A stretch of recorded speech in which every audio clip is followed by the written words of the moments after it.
Joining us now are Avi and Sam Rosenfeld, parents of Natan, who fell in the Gaza Strip. Shalom. Hi. We first of all express our deep condolences. Thank you. Thank you. And we're looking at the picture of your son, and no one can ignore the smile, the huge smile. He always had the biggest smile.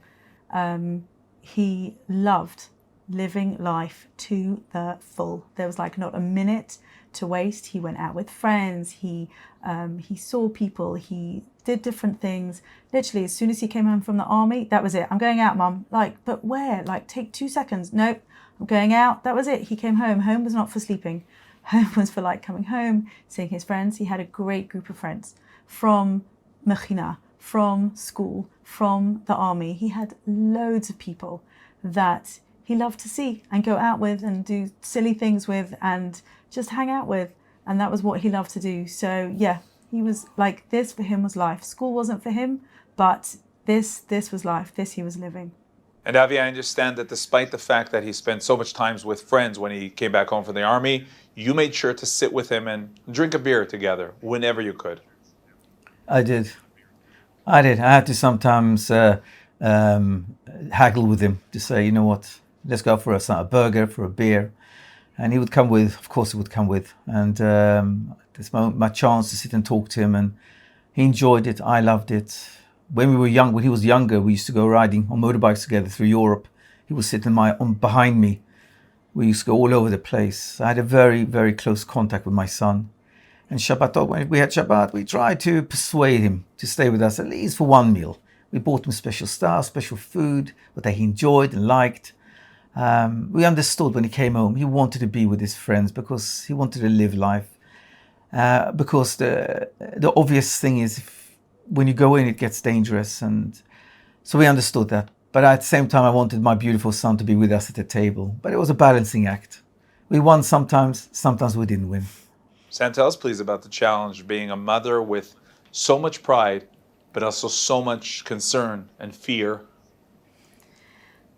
To be honest, I'm a very practical person. I'm a teacher, so during the day, I didn't really have a chance to think about it. At night, I needed to be able to sleep because I needed to be able to work the next day. My husband can worry for the world, its wife and everyone, so he really took the weight of the world on his shoulders more than I did. I just dealt with the practical, the washing, the packing, the seeing to him, making sure he had something to eat or drink, whatever. But we were so proud of him being in the army, so proud that I really, really didn't worry. I didn't want to worry, and that couldn't take up my thoughts. It was too negative. I really couldn't do that to myself because I needed to stay on the positive.